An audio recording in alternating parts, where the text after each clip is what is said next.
Y comenzamos. Buenos días a todos, bienvenidos al ciclo de talleres sobre buen gobierno corporativo. Hoy vamos a hablar sobre control de operaciones y planes de intervención de buen gobierno corporativo. Estos talleres los organiza el Foro Provincial de Empresas Socialmente Responsables de Málaga, junto con la Confederación de Empresarios de Málaga y la Diputación, y también colaboración con ANESMA. Y venimos impartiendo ya una serie de talleres. Todos se encuentran alojados en la página web del foro y en el canal de YouTube, por si alguno quiere ver los anteriores. Ahora os pondremos el enlace en el chat. Y estos talleres pues los está impartiendo Miguel Ángel Pérez Alonso, que es el coordinador del Foro Nacional de Empresas Públicas y responsable de la Asociación Nacional de Empresas Públicas de Medio Ambiente. Así que le voy a dar paso a él y ya pues Miguel Ángel, cuando quieras, pues te escuchamos a ti. Muchas gracias a todos por participar. Bueno, pues igualmente buenos días a todos. Es un placer volver a veros, a comentaros. Y si os parece, como la sesión hoy es un poco densa y quizás también compleja, pues yo me gustaría, sin más, empezar con las exposiciones de estos dos talleres que yo creo que son relevantes, son importantes y que constituyen una parte elemental dentro de lo que sería un buen gobierno corporativo, que como ya hemos dicho en varias ocasiones, no solamente se centra en la parte de cumplimiento penal, sino que además añade la parte ética y la parte de gobernanza. Entonces voy a empezar compartiendo una pantalla, cuando esté Se disponible. ve bien, Miguel Ángel. Se ve bien, perfecto. Bueno, pues lo primero que me gustaría es, como realmente ya hace algún tiempo que hemos empezado con los talleres, pues volver un poco a recordar qué hemos hecho hasta ahora y también qué es lo que falta por hacer.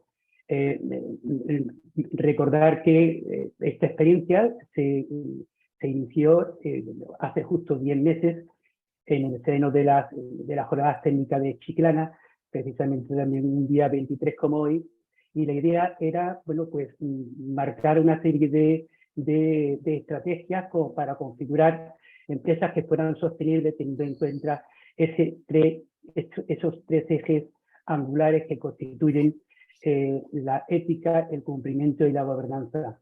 A partir de allí, el foro se hizo eco precisamente de estas tareas que se iban a desarrollar, y a partir de entonces empezamos a desarrollar cada uno de estos talleres. El primero de ellos tuvo lugar pues aproximadamente durante el mes de abril. En él empezamos con un primer taller en el sentido de responder precisamente a esto, a si las empresas eran o no sostenibles y si estaban o no dando los pasos adecuados para ello. El siguiente taller, que fue el segundo, fue sobre cómo se constituían los comités de buen gobierno corporativo y cómo se gestionaban los riesgos. A continuación, en un tercer taller, también dentro de la parte de liderazgo, lo titulamos Compromiso, Liderazgo, Dirección e Integración del Sistema de Buen Gobierno Corporativo, para configurar el contexto y el conocimiento sobre el que posteriormente se iba a desarrollar el resto del sistema. También tuvimos un taller poco después sobre gestión normativa y otros requisitos aplicables de buen gobierno corporativo, que precisamente constituían la parte nuclear, la parte de cumplimiento que era necesaria tener en cuenta como para que las otras dos partes, la ética y la gobernanza, pues pudieran responder no solamente de forma voluntaria a los estándares y al sistema, sino también al cumplimiento de la legislación. Un quinto taller, pues en el quinto taller se propusieron una serie de herramientas de dirección clave, que como fueron el código, la política y el manual. Un sexto taller lo constituyó precisamente después de haber hecho toda la parte del conocimiento del contexto de la organización, cómo se evaluaban los riesgos penales, tanto los riesgos inherentes como los riesgos residuales o los riesgos más relevantes de una organización. Y hoy nos encontramos con el taller 7 y también vamos a hacer el taller 8. A continuación, el próximo 21 de abril, vamos a continuar con otro taller, que es el de evaluación del sistema de gestión de buen gobierno corporativo, en donde vamos a ver cuáles son los indicadores de todo el sistema de medición, desde el análisis, la información, la identificación y detección de indicadores, no solamente indicadores de actividad, sino también de gestión, y cómo se podía configurar un índice que nos permitiera conocer cuál es la situación y comprobar realmente cómo se encontraba respecto a un año anterior. Ese día 21 de octubre, pues posiblemente también hablaremos de un taller que es tan importante como el de los demás, que es el canal de buen gobierno corporativo, el canal ético, el canal de denuncia. ¿Por qué? Pues porque la legislación lo exige. Tenemos un anteproyecto que hablaremos de cómo se gestiona un canal basado en una ISO 37002, hablaremos de cómo se hace el protocolo de gestión de la información de esas irregularidades, hablaremos también del protocolo de actuación en el caso de los incumplimientos.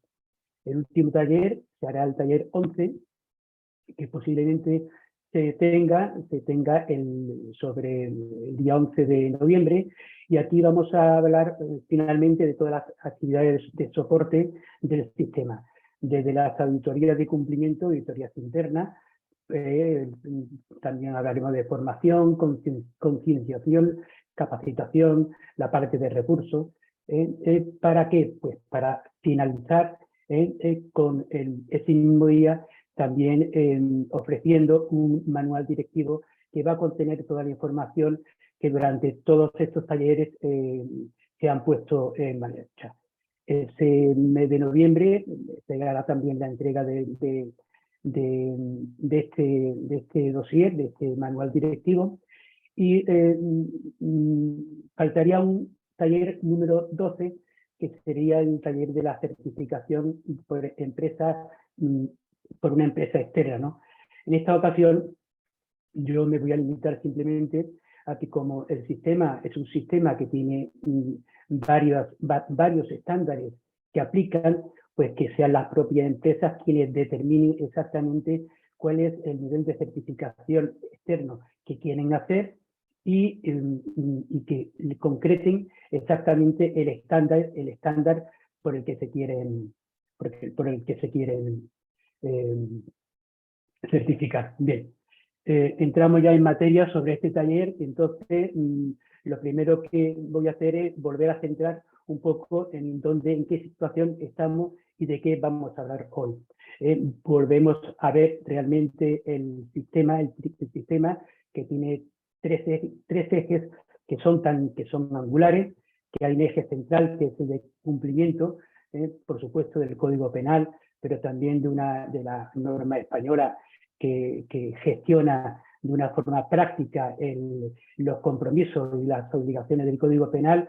Por otra parte, la ética y también el estándar que lo acompaña, y también, por último, la parte de gobernanza y también el estándar precisamente que lo recoge. Pero fundamentalmente, ¿en dónde estamos? Bueno, pues estamos dentro de cada uno de los elementos que configuran el desarrollo del sistema de gestión. Estaríamos en la parte de controles, pero no solamente la parte de controles, sino la parte de control de operaciones. Y ahora vamos a ver realmente cuál es la diferencia entre una cosa y otra. Con todo esto, ¿a qué vamos a responder? Bueno, pues a cuáles son los procesos y procedimientos del sistema de buen gobierno corporativo, cómo se planifican, lo necesario, qué procesos de diligencia son necesarios y a quiénes afectan, cuáles son las herramientas más útiles para la evaluación de los riesgos penales, qué controles deben considerarse para prevención, detección y gestión de los riesgos de cumplimiento, cómo se despliegan estos controles, cuál es la finalidad de las cláusulas contractuales, cuáles son los canales que hay que establecer para promover la denuncia de sospechas de irregularidades en materia de buen gobierno corporativo, cómo se investigan los hechos que entrañen riesgos y cuáles son las cautelas que hay que adoptar.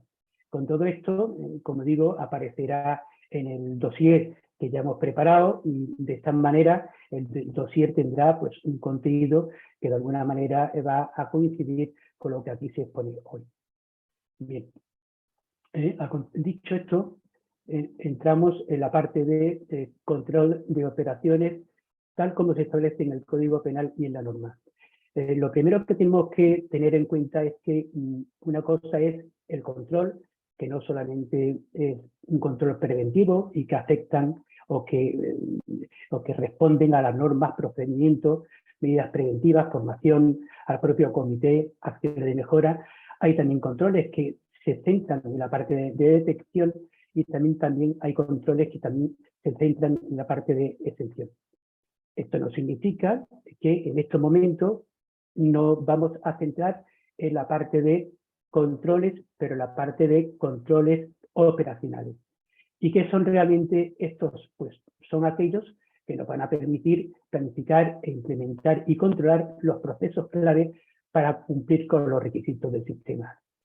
El encaje en cuanto al Código Penal y cómo se coordina con la norma de gestión, lo vemos aquí. Por una parte, el Código Penal exige una serie de controles que considera básicos como para poder eximir o atenuar a una empresa de presuntos delitos penales que pueden cumplir pues parte de las personas de su organización y que en estos casos tienen que ver con la identificación de las actividades en cuyo ámbito puedan ser cometidos los delitos. Esto ya lo hemos visto. Cómo se dispone modelos de gestión de los recursos financieros adecuados para impedir la comisión de los delitos que deben ser prevenidos. Parte vamos a ver hoy y parte veremos en uno de los últimos talleres.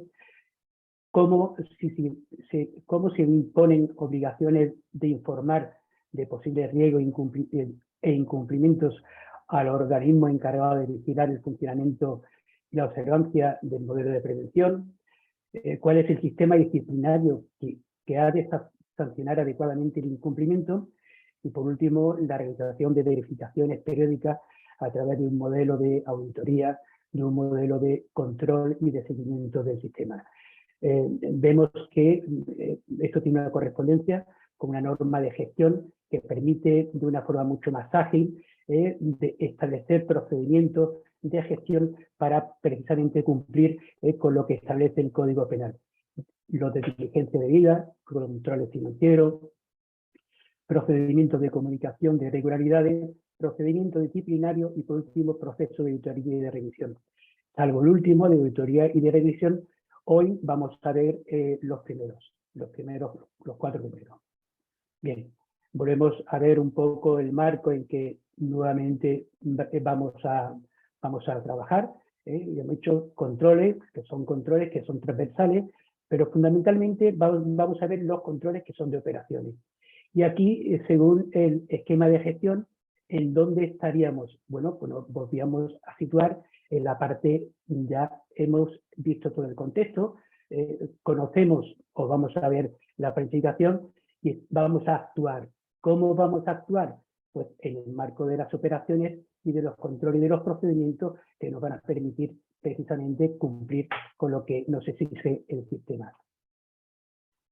Bien, pues con todo esto, realmente el propósito de esta sesión pues tiene que ver con estos controles de operaciones que aparecen aquí, porque además es el resultado de lo que aparece precisamente en ese requisito, en concreto el requisito 8 de la norma UNE 19.601, que, como digo, la hemos escogido de forma triangular porque expresa la parte de cumplimiento penal, fundamentalmente, que es la que en estos momentos afecta más a las empresas.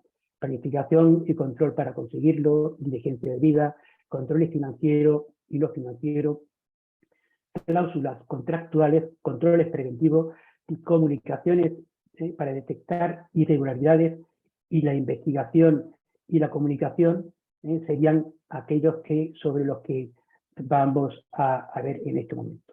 Bien, entrando en materia, ya hemos visto que todos estos tipos de controles son exactamente aquellos que aparecen en la norma de referencia.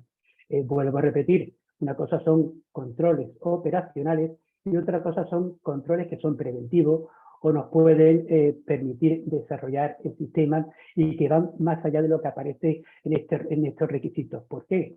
Porque el resto de los controles aparecen de una forma transversal en el resto del sistema. Concretando la parte de control de planificación y control operacional, bueno, pues como os he dicho, la organización debe planificar, implementar y controlar los procesos necesarios para cumplir los requisitos derivados de su sistema. Y tiene que saber exactamente, no solamente cuáles son esos procesos, y hay que establecerlos, pero también hay que controlar esos procesos precisamente para permitir que respondan a lo que efectivamente se quiere. Y luego, fundamentalmente, hemos de recoger las evidencias que sean necesarias como para que el control sobre esos procesos y esos procedimientos se puedan entregar, se puedan manifestar en el caso de que las autoridades, fundamentalmente las autoridades jurisdiccionales, no lo soliciten. Tenemos la suerte de que hay una norma que precisamente es el anexo C de esta misma norma, que nos permite detallar en 33 documentos, cuáles serían realmente aquellos sobre los que el sistema va a alimentarse. Paralelamente, como se ve, lo que se ha hecho es, se han colocado los documentos que en este caso de ANESMA, la empresa que ha servido de piloto motriz como para poder configurar el sistema, pues tendría que tener desarrollado como para poder tener cumplida toda la información cumplimentada. Como digo, son 33 la documentación mínima documentada y también los documentos del sistema que tendría que alimentar precisamente todos estos controles.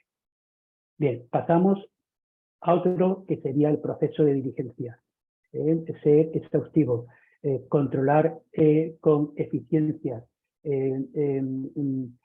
evaluar de una manera concreta y metodológica la naturaleza y alcance de los riesgos penales, en este caso, pero no solamente que afectan a los empleados, sino también a los socios, no solamente a los socios, sino socios teniendo en cuenta en su mayor extensión, contratistas, proveedores, pero también accionistas. ¿Con qué objetivo? Con el objetivo de que precisamente el ámbito de la diligencia afecten a toda la organización de manera que este deber de diligencia pueda desarrollar también de forma transversal, contribuyendo no solamente al conocimiento, sino también a la mejora de la cultura de la organización. Hay un procedimiento que tiene aspectos formales y aspectos de gestión que son los que va a permitir realmente conocer precisamente cómo se desarrolla un procedimiento de diligencia debida. No obstante, en términos de concreción, pues volvemos a repetir, diligencia debida para identificar las actividades en el ámbito en donde puedan haber riesgos. Para ello la organización, por supuesto, tiene que hacer su propio análisis. El alcance afecta no solamente a las operaciones o a las actividades que desarrolla la organización, sino también a los socios del negocio, teniendo en cuenta no solamente, en este caso, a los accionistas, sino también proveedores, cualquier otro grupo de interés que sea externo a la organización. Y, por supuesto, también a las personas dentro de la organización que tienen una exposición muy concreta que es necesario dirigir debidamente para que fundamentalmente el sistema funcione de acuerdo con los principios que está establecido. Los objetivos, pues, de la diligencia: evaluar con mayor profundidad los riesgos, concentrar el análisis en las actividades con cierto riesgo, prevenir y detectar los posibles riesgos penales y, por último, aportar información útil para la toma de decisiones. En cuanto a las actividades de diligencia, bueno, hay muchos ejemplos. Desde envío de cuestionarios, análisis de las cuentas, búsqueda de información pública, búsqueda de socios de negocios, búsqueda de fuentes oficiales, contratación de terceros especializados, solicitud de información adicional en función de la respuesta que se proporcionen. Otros ejemplos en relación con las personas expuestas, pues informar sobre la política de una forma clara durante entrevistas o de una forma concreta con los candidatos que se presenten en sus solicitudes para trabajar en la organización, fundamentalmente si son personas que van a tener una cierta autoridad y un nivel de decisión. Verificar que el candidato entiende y acepta la importancia de la política, verificar la exactitud y también verificar las cualificaciones del candidato, obtener referencias del mismo, identificar posibles conflictos de interés, ya veremos cómo lo identificamos, y verificar que la contratación no responde al tráfico de favores. Bien, pues visto la parte de diligencia, continuamos con otro de los controles de operaciones que figura en la norma y que es necesario tener en cuenta, pues porque va a permitir de una forma clara disponer de los recursos necesarios como para que efectivamente la toma de decisión responda al control de operaciones que se quiere. Ejemplos concretos de controles financieros: pues establecer la política de segregación de funciones, establecer niveles escalonados de autoridad para la gestión de los recursos financieros, de manera que no todas las personas tengan que tener la misma autoridad, firmar mancomunada, documentación de justificación de los pagos, restricción del uso de efectivo, sistema de control de riesgo en el proceso de emisión, revisiones periódicas y auditoría financiera, etcétera. Estos son solamente ejemplos de otros muchos que hemos podido escoger y que van a responder precisamente para que la empresa pues se dote de este tipo de controles que son controles financieros de operaciones. Pero también hay controles que no son financieros, pero no por ello la empresa debe de dejar de hacerlo. Ejemplos concretos de controles que no son financieros y que la empresa tiene que establecer, pues serían sobre las compras, fundamentalmente en estos momentos con la actual ley de contratos del sector público, pues este control se ha hecho mucho más restrictivo y por tanto permite a la empresa de alguna forma adoptar una posición más cumplidora respecto a cómo adquiere sus obras y servicios. Y otro sería control sobre las operaciones, control sobre la comercialización y también control sobre los procesos. Continuamos con una serie de cláusulas que además es bueno y muy recomendable establecer en los contratos y que van a responder a la necesidad que tienen los diferentes proveedores, fundamentalmente empresas y proveedores en este caso ANESMA, que se ha escogido como empresa piloto, de cómo puede rescindir de forma anticipada o renunciar a cualquiera de los compromisos establecidos con ellos, en el caso de que se pueda probar de que efectivamente hay supuestos en donde hay una serie de incumplimientos que no permita a la organización, en este caso ANESMA, el poder desarrollar con efectividad sus tareas. Hay otra serie de controles que tienen que ver con los socios, de hecho, socio entendido no solamente como socio de negocios, como accionista, sino también en su máxima expresión, contratistas, subcontratistas, proveedores, personas que de alguna manera se relacionan con la empresa y que tienen influencia, dependencia con las actividades que se desarrollan. Hay diferentes funciones de control también en relación con la dimensión del socio de negocios. Y en este momento pasaríamos ahora a otro tipo de controles que la empresa debe de poner en marcha en el caso de que una vez se ha evaluado su riesgo, ha obtenido un resultado tanto sobre el riesgo inherente sobre residuales superior a bajo. Ya vimos en uno de los talleres esto qué significa. Bien, pues es necesario establecer precisamente para ese control una serie de medidas que o reduzcan o retengan el riesgo o simplemente hagan la transferencia del mismo o los anulen. Existen diferentes tipos de control en función del ámbito o del responsable o de la naturaleza sobre la que recae. Otra de las herramientas de control fundamentales es el tema de la comunicación de incumplimiento y de irregularidades. En uno de los talleres vamos a ver realmente a través de qué canal, a través de cómo se hace esta comunicación y cómo se puede probar que efectivamente se pueden producir incumplimientos o irregularidades. Tipos de incumplimiento: existencia de procedimientos para la comunicación de incumplimiento, pues como digo, canales éticos internos y externos, garantía de confidencialidad o anonimato, permitir la realización de comunicaciones anónimas o confidenciales, prohibición de represalias, asesoramiento frente a dudas, divulgación de la existencia de los canales éticos y fomento del uso de canales éticos.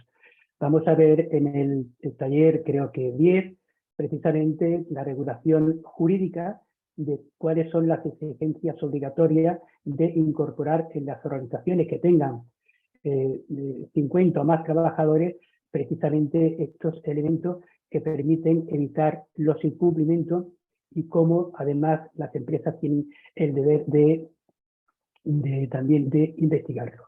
Sería el último procedimiento de control de las operaciones, que tiene tanta o mayor importancia que la anterior. No solamente es necesario establecer canales para detectar irregularidades, sino también establecer las investigaciones de las mismas. Procedimientos para hacer estas investigaciones existen varios. Veremos veremos algunos en donde habrá que asegurar la investigación de todas las comunicaciones recibidas, requerir la adopción de medida adecuada en caso de verificación, garantizar los recursos necesarios para realizar las investigaciones, garantizar la colaboración de todas las áreas, que el órgano de compliance penal esté informado y también que de los derechos del denunciante y del denunciado. Tanto la parte de investigación de incumplimientos como la detección de irregularidades van a configurar lo que sería toda la parte de comunicación, que sería la parte de establecimiento de un canal de buen gobierno corporativo, pero también los procedimientos que aseguren no solamente que funcionan, sino que además funciona de una forma acorde con la legislación, de una forma anónima y que permite además no solamente la detección, sino también la corrección y en su caso la sanción de aquellos incumplimientos y por supuesto de aquellas personas que son las que lo cometen. Bien, pues con esta parte yo diría que este taller, digamos, visto que está en la parte del repositorio documental, que se colgarán tanto en los banners del foro de empresas socialmente responsables de Málaga, sino también en ANESMA, en la página de ANESMA, y que tiene que ver con lo que estamos aquí hablando. Y con esto podríamos dar comienzo al taller siguiente, que es el número 8. Bien, creo que vamos bien, vamos con tiempo.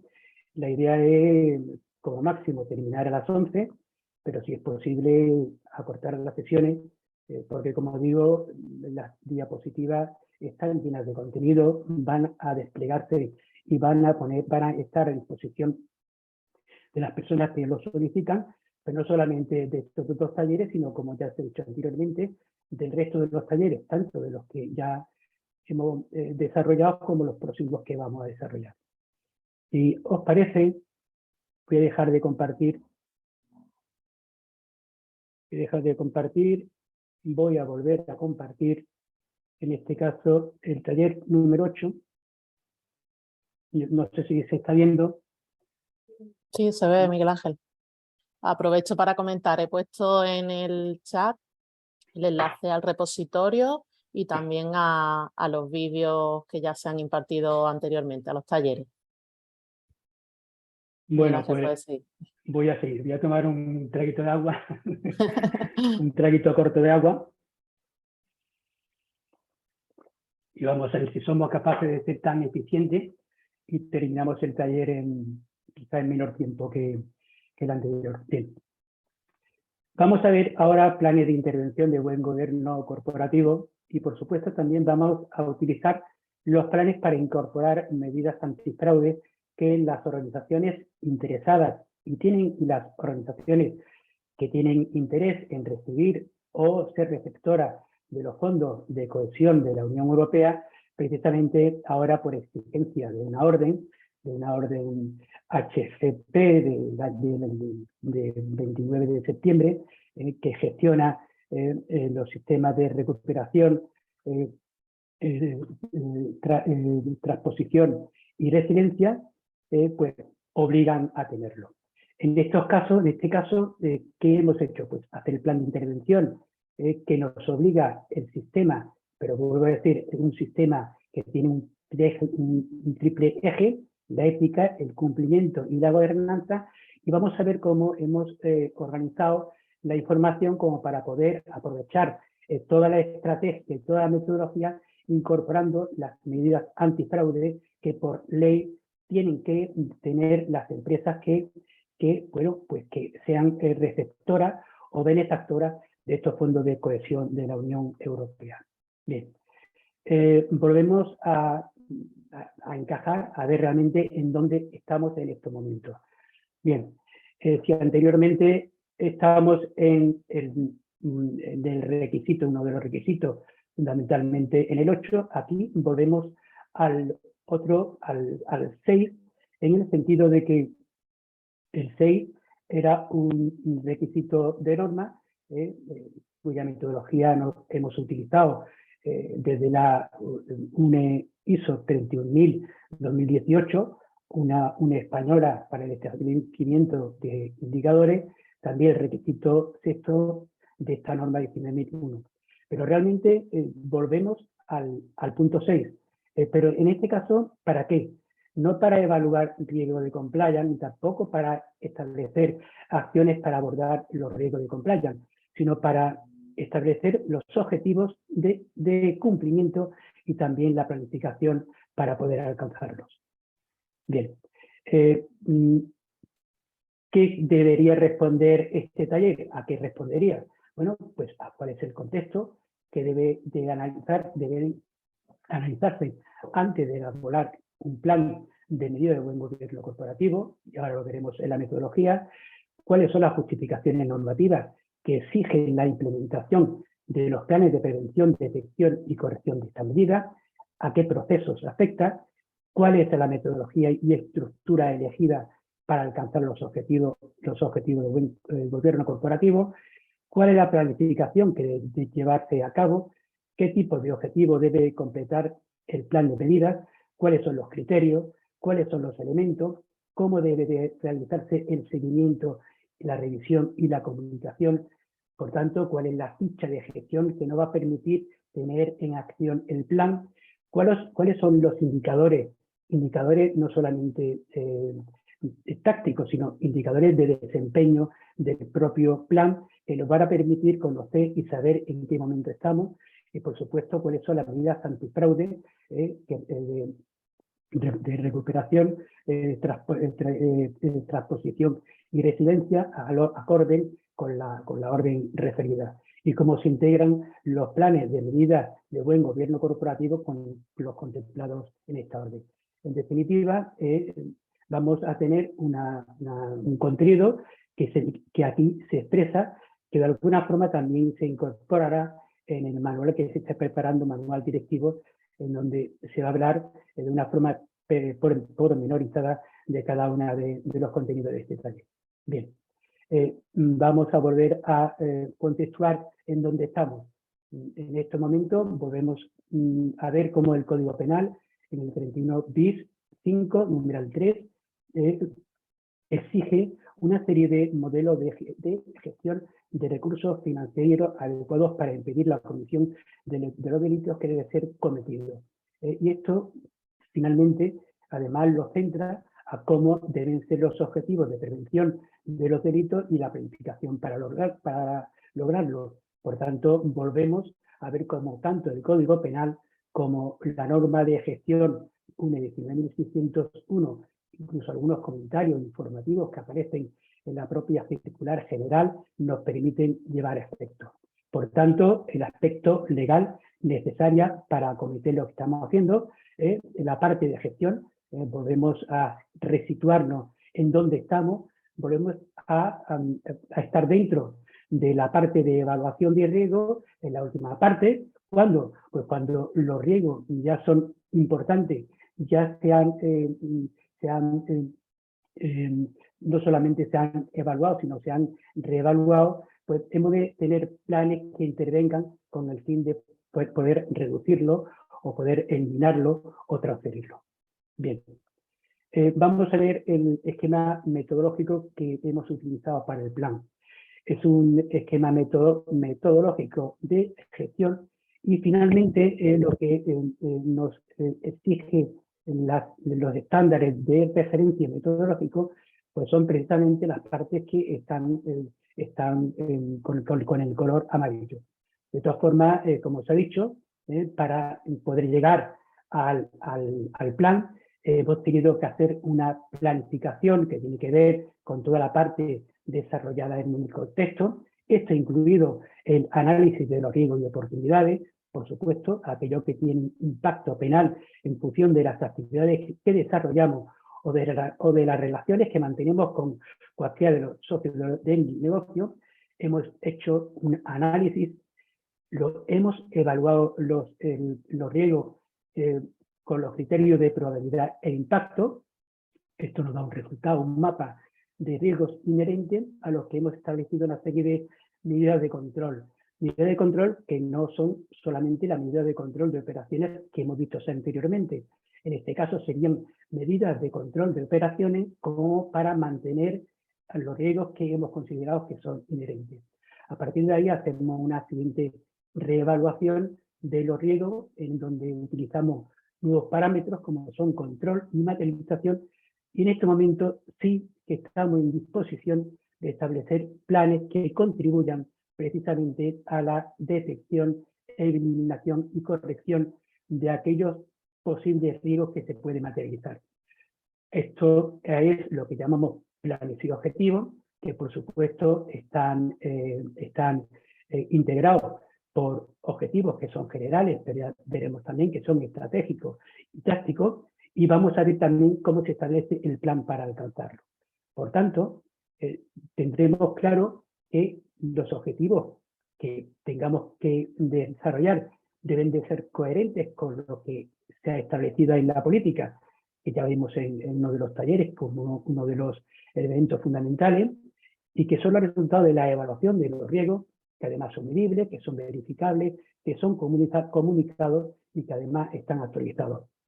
Pero también vamos a ver un plan concreto en donde se establecen acciones, donde se designan responsables, se establecen plazos, se comunican los resultados, se determinan criterios de valoración, se implementan materialmente el plan con los recursos que sean necesarios, se hace un seguimiento, una revisión y se hace una comunicación de lo mismo.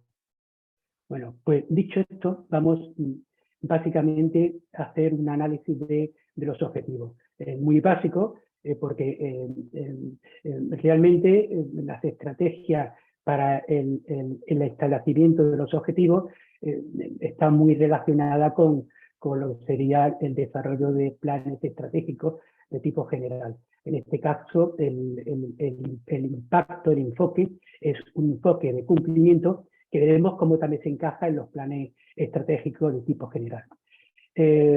Objetivos, el plan sería el desarrollo de medidas de mejora de la prevención, detección y corrección de los riesgos residuales. ¿Cuáles son los riesgos residuales? Aquellos que ya hemos reevaluado sobre los riesgos que son de actividades y que consideramos que son los importantes. Y que como son los importantes, es necesario establecer otra serie de controles, otra serie de medidas, otra serie de acciones que nos permitan mantener el verdadero control para que no el desarrollo sea un desarrollo materialmente mucho más complejo. Bien, ¿cuáles serían los objetivos? Pues hemos tenido en cuenta 4 tipos de objetivos. Uno general, que sería precisamente el que expresa la razón de cumplimiento, que es el que la organización no incurra en responsabilidad total, en penal. Y, por tanto, el objetivo general sería tolerancia cero con el cumplimiento. Hay otros que serían los estratégicos. ¿Estos cuáles serían? Bueno, pues serían aquellos que deberían configurarse dentro del plan estratégico como para que se destinan acciones que lleguen a que efectivamente el objetivo general de tolerancia cero sea una realidad. Por tanto, son objetivos que afectan a la estrategia y, por tanto, se vinculan a la visión de la organización, haciéndola precisamente más sostenible en el triple eje que queremos configurar el sistema: ético, cumplimiento y gobernanza. Bien, aquí como se ve, estos objetivos estratégicos serían dentro de una perspectiva del plan. La perspectiva sería la perspectiva de buen gobierno corporativo, y en este caso, vuelvo a decir, que solamente se formulan como es un plan piloto que se ha hecho para ANEMA, pero no es de ANEMA, en el sentido de que aquí solamente se utiliza la razón social como para que luego se pueda facilitar el que se desarrolle el plan. Pero no solamente se ha hecho para ANEMA en particular, sino porque ANEMA es una organización pequeña que permite desarrollar este tipo de esquema de una forma fácil en otras organizaciones como ANEMA, que son medianas o pequeñas empresas.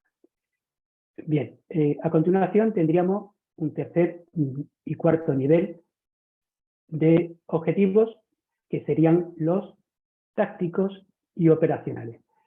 Táctico, ¿por qué? Pues porque aquí lo que se hace es incorporar, alineándose a los objetivos fundamentalmente estratégicos, acciones concretas que producen resultados también concretos en términos absolutos o también en términos cualitativos, o que en este caso serían tácticos o que afectan a operaciones, es decir, contribuyen, aunque en algunas áreas se puedan acometer actividades que no tengan que ser desarrolladas de forma transversal en otras, pero que puedan también contribuir al éxito del plan.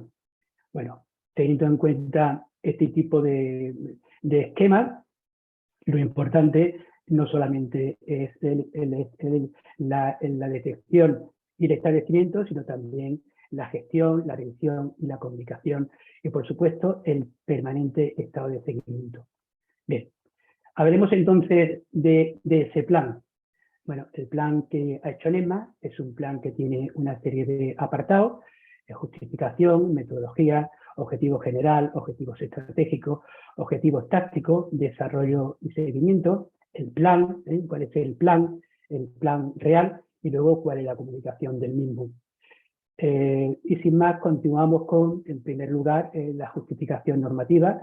En este caso se concreta realmente el aspecto legal que contempla el Código Penal y el apartado concreto, y también la relación con la UNE 19.601, y también con el comentario que a este respecto hace la Fiscalía General del Estado, número 1 del año 2016.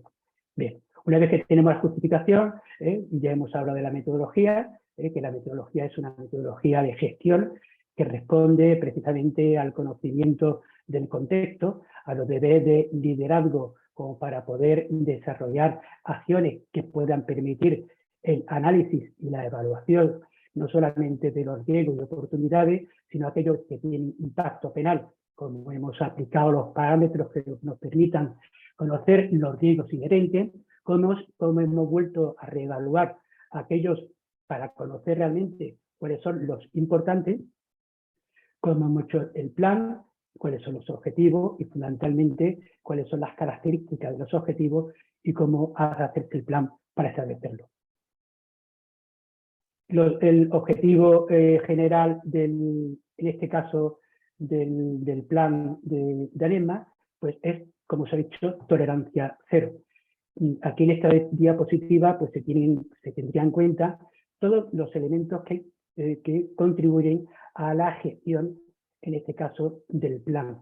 A la gestión que tiene un método, que tiene un periodo concreto, que tiene un sistema de evaluación, que además como elemento de gestión, no solamente la descripción, sino el tipo de medición, el riesgo, las acciones, los responsables, los recursos, los seguimientos, el reporting, y luego, por supuesto, los documentos que sustentan precisamente la descripción de este caso, de este objetivo.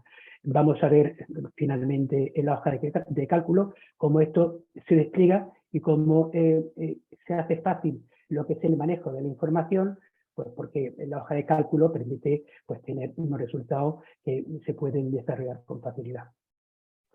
Objetivos estratégicos de ANESMA, en este caso, bueno, pues creemos que tendrían que ser 5, del 2 al 6, que sería impulsar un buen gobierno corporativo, establecer un plan de medidas, como el que se está haciendo, establecer el canal de buen gobierno, establecer un comité de buen gobierno corporativo que pueda cumplir en los 3 ejes, no solamente el preventivo, sino también el correctivo y también el de seguimiento del sistema y, por supuesto, impulsar la cultura. Pero no solamente impulsar la cultura de la organización como ANESMA, sino contribuir a cómo otras organizaciones del sector deben de orientarse y enfocarse hacia la sostenibilidad entendida como un nuevo enfoque en donde los ciudadanos y el resto del grupo de interés demandan no solamente comportamiento, cumplimiento, sino también ética y gobernanza. A continuación tendríamos los objetivos que serían tácticos o serían operativos y que en este caso lo hemos alineado con fundamentalmente aquellos riesgos que han resultado superior a bajo.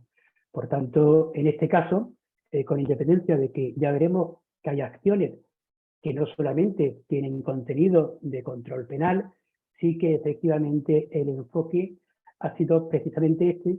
¿Para qué? Pues para contribuir a que si en un momento determinado una autoridad pública nos solicita el plan, podamos también cumplir. Como se puede ver, tanto el número, el OT5 como el OT8 están respondiendo, además, perdón, el OT4 como el 8 están respondiendo precisamente al cumplimiento de esa orden que gestiona el sistema de gestión sobre la recuperación, transformación y resiliencia, y que es necesario que cubran las empresas que tienen interés directo o indirecto sobre los beneficios que comportan los fondos de cohesión de la Unión Europea. Bien, el seguimiento. Vamos a ver cómo vamos al final, en esta hoja de cálculo, pues ya vemos los tipos de objetivos que hemos hablado, los 3 tipos, el objetivo general, los estratégicos, los tácticos, cuáles son las acciones que se atribuyen a cada uno de los objetivos. En este caso hay un total de 25 acciones para los 14 objetivos y también hay 24 indicadores que nos van a permitir conocer un resultado y al mismo tiempo el grado de cumplimiento del plan en términos numéricos para saber si efectivamente aquello que nos hemos propuesto y está establecido en el plan se está cumpliendo. Bien, bueno, pues una parte que es importante, como se ha dicho, es no solamente necesario establecer el plan, sino además comunicar y sobre todo comunicar ahí donde efectivamente tiene mayor impacto.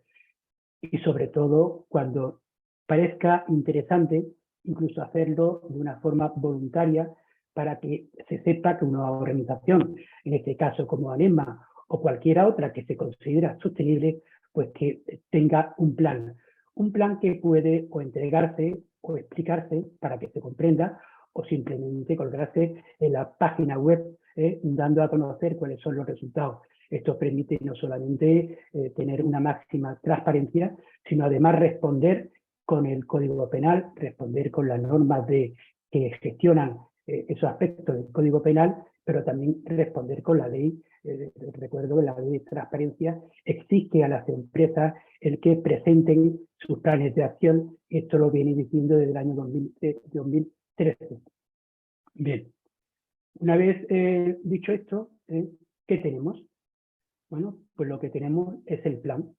El plan que en este caso tiene 14 objetivos, uno general, 5 estratégicos y también tiene 7 u 8 tácticos u operacionales. Esta sería la ficha de gestión en donde estamos viendo el tipo de medición, no solamente la descripción del objetivo, sino también el tipo de medición, el riesgo afectado, las acciones que contienen, ahora veremos alguna de ellas, quién es el responsable o quiénes son los responsables de su seguimiento, cuáles son los presupuestos económicos y no económicos como para que se pueda desarrollar, cuál es el nivel de seguimiento y a quién debe de comunicarse su resultado. Bien, bueno, pues dicho esto, vamos a ver cómo somos capaces de encajar lo que establece esa orden que ya hemos dicho, la orden HCP 1030-2021 de gestión de la recuperación, transformación y resiliencia. En este caso, lo que hemos hecho es coordinar lo que establece un anexo concreto de esta norma, de esta orden, y compararla con el plan que ya está preestablecido.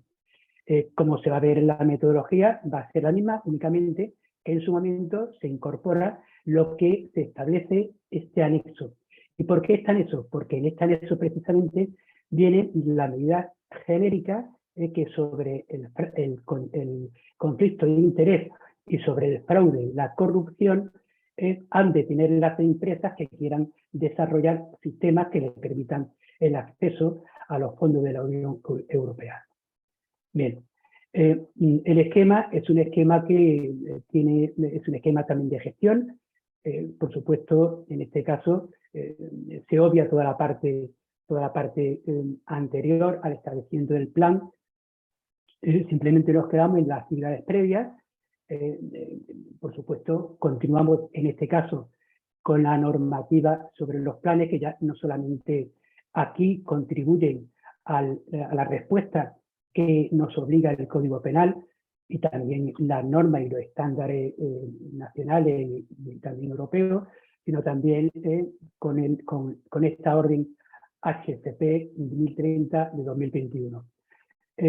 Hemos configurado el plan, hemos analizado el plan, ahora veremos qué análisis se ha hecho. Una vez que se configura el plan, lo que se hace es que se integran con otras medidas, se hace un seguimiento que ya se ha integrado y por tanto el resultado es un mismo resultado del plan que además responde al resultado de las medidas que tienen que ver con las medidas contra el fraude y también contra el conflicto de interés. Como se ha dicho, por supuesto aquí en este caso no se ha analizado por igual esta orden, esta orden del 29 de septiembre, sino que no hemos centrado en las medidas contempladas en el plan. ¿Por qué? Porque son las que tienen precisamente la medida de prevención y corrección del fraude, corrupción y conflicto de intereses. Por tanto, consideramos que la orden es una orden de aplicación, pero para poder configurar un plan y hacerlo y coordinarlo con la medida de conflicto de interés y fraude y corrupción, lo importante era hacer ese análisis de medida. ¿Qué hemos hecho? ¿Cómo hemos hecho este análisis? Bueno, pues por una parte hemos puesto las medidas que aparecen en ese anexo, hemos diseminado todo lo que sería el anexo, todo lo que establece, desde los propios conceptos, los factores que están implicados, las atenciones, las situaciones que atienden, sino también las medidas relacionadas con la prevención del conflicto de interés, pero también otras medidas para abordar los posibles conflictos de interés existentes. ¿Y qué hemos hecho? Bueno, pues hemos comparado nuestro plan para ver si efectivamente contienen esas medidas. Como vemos en esta transparencia, coinciden la parte de contenido, la parte conceptual, y ahora de las medidas, bueno, pues vamos a ver, como ya hemos comentado antes, como el objetivo táctico 4, en este caso la acción 2 y 4, también del mismo objetivo, pues contienen precisamente medidas que tienen que ver con la comunicación e información al personal de la entidad sobre las distintas modalidades de conflictos de interés y de la forma de evitarlo, la cumplimentación del DAFI, la aplicación de la normativa interna, o cómo hemos desarrollado a través del objetivo estratégico 11 esa otra medida que establece la orden y que tiene que ver con la comunicación de la situación que pudiera suponer la existencia de un conflicto y la aplicación de la normativa interna. En este caso, vamos a ver un ejemplo en donde vemos realmente cómo se aborda precisamente este objetivo. Hemos dicho que estamos dentro del objetivo táctico u operativo 4, por tanto, estamos desarrollando un plan de medidas contra el conflicto de intereses. Este plan tiene 4 medidas que coinciden con aquellas que establece el anexo que acabamos de ver. Estas medidas son, en este caso, una encuesta de medición de cultura, de conflicto de interés, elaboración de fichas informativas de conflicto de interés, comunicación de sensibilización contra el conflicto y, por supuesto, la cumplimentación de una declaración de ausencia de conflicto de interés. Cada una de estas acciones tiene una serie de presupuestos, de desarrollo, pero no solamente una serie de presupuestos, sino también, en este caso, hay 3 indicadores que nos van a permitir pues conocer realmente cuál es el nivel de desarrollo de estas 4 acciones. Hay una serie finalmente de términos que nos van a permitir pues, conocer en cualquier ámbito de qué estamos hablando. Si decimos OT2 es porque es el objetivo táctico operativo 4, el OT41 pues sería acción 1 de este objetivo táctico y operativo. Bien, a continuación vamos a entrar en el tema de fraude y corrupción. En este caso, la metodología utilizada es la misma.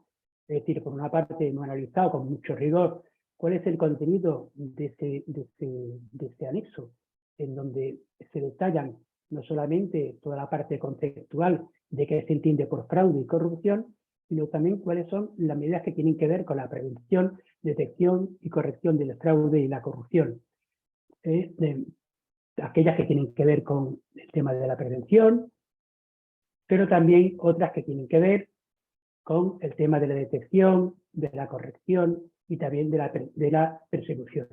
Con esto lo que hemos hecho es generar una serie de análisis sobre qué documentación, en qué lugares se encuentran, con independencia de que figuran en el plan, precisamente las medidas y los mecanismos que aparecen en este anexo de la orden.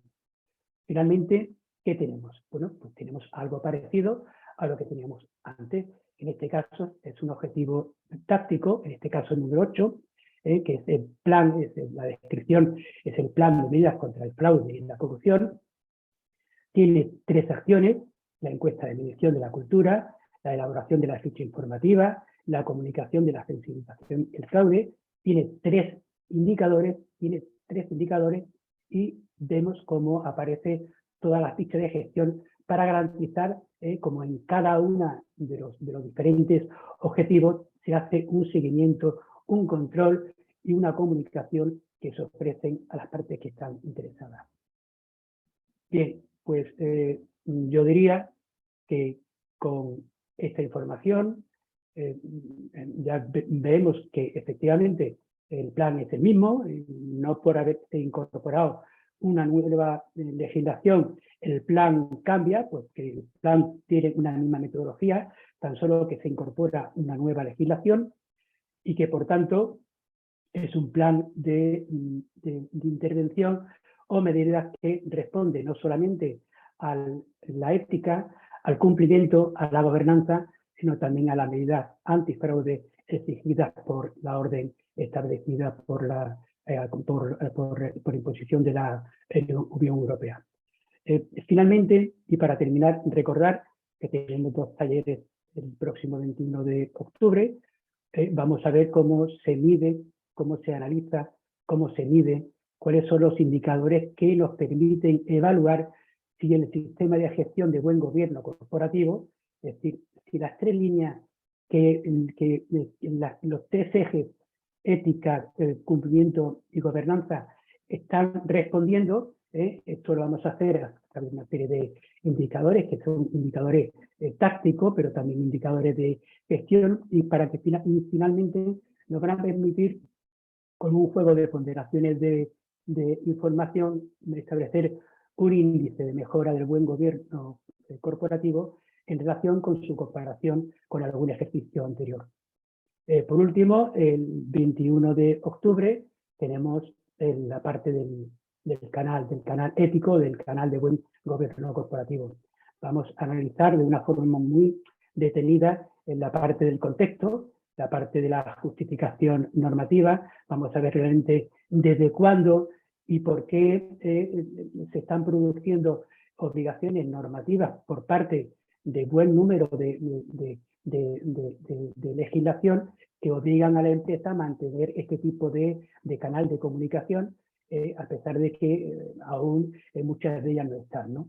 Vamos a ver, analizar la línea básica del anteproyecto de ley de protección del informante, que se publicó en marzo de este año y que suponemos que antes de finalizar el año, este año, entrará en vigor, y por tanto todas las empresas que tengan 50 o más trabajadores tendrán que tener este canal. Hablaremos de la gestión basada en la norma como la 37.002, que es de gestión. Analizaremos los protocolos de gestión del canal, cómo se hace la información de las irregularidades, cómo también se actúa en el caso de que se cumplimente. Y por último, esto es lo que finalmente veremos el próximo mes de abril.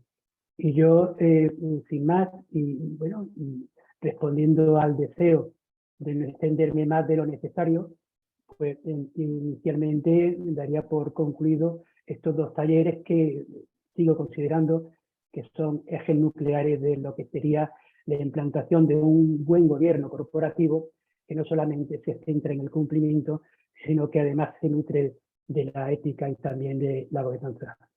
Y lo dicho, muchas gracias, y a vuestra disposición por si queréis aprovechar y hacer alguna pregunta. A ver si alguien se anima. Te aplauden por aquí. Muchas gracias. Muy aclaratorio. Gracias.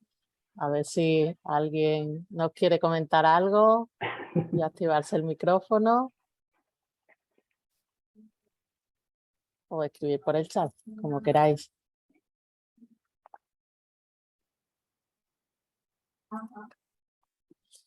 Y el Ángel, que lo explicas todo también, que al final no hay ni duda. De todas formas, entiendo que por muy bien que se explique, el tema realmente es complejo. Es complejo porque tiene mucha dotación técnica y se alimenta de muchas metodologías, de muchos estándares que son... Bueno, de todas formas, bueno, agradezco si efectivamente ha sido así, que al menos haya sido claro en la exposición. Por aquí comenta que es que los deja así sin preguntas, que magnífico como siempre. De todas formas, os recuerdo, enviaremos enlace también a la grabación de hoy.